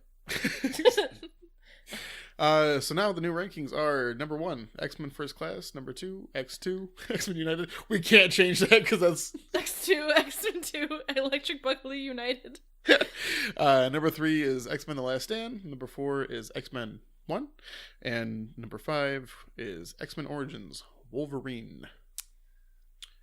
Nice. Well, thanks for joining us to watch Die Hard today. Yeah. Yippee-ki-yay. So next week we're watching The Wolverine. I have no idea. I don't know what this movie is about. I have not seen it. I don't know anything I about don't remember any trailers for it. Nope. Nothing like that. I think there's an unrated version, which I think we should try to watch if they kept applicable. All I know is that they kept trying to do R-rated movies for Wolverine. Yes. And they didn't do it until Logan. Lojan, yeah. Lojan. Lindsay Logan. Lojan Valjean. Hachi Machi. Logan Valjean. Yeah, so join us next week for that. If you liked it, like it. If you want to tell us why, leave a comment. If you want to see more of it, subscribe. And ring that bell if you want to see it on your feeds. Follow us at Twitter at Home Brew Gaming. You can find Taylor at Later Tater. You can find Phil at, thank you, Phil, The Real Philbo. The Real Philbo. The Real Philbo. Don't let the haters or imitators fool you. Don't haterade. Just don't, Gatorade. Don't drink the haterade.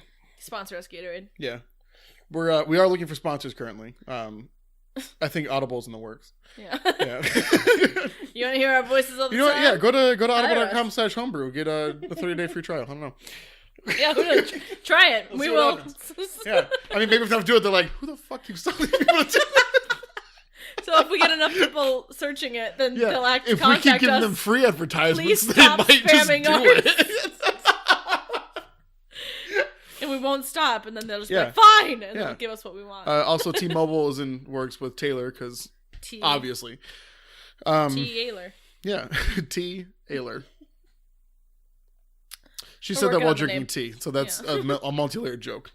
That's the T. That's the T. That's the T, Phil. There it is. Join us next time for Wolverine! Peace out. Choo choo choo. What's coming around that track? It's Homebrew at the Movies. Welcome back. This is Phil.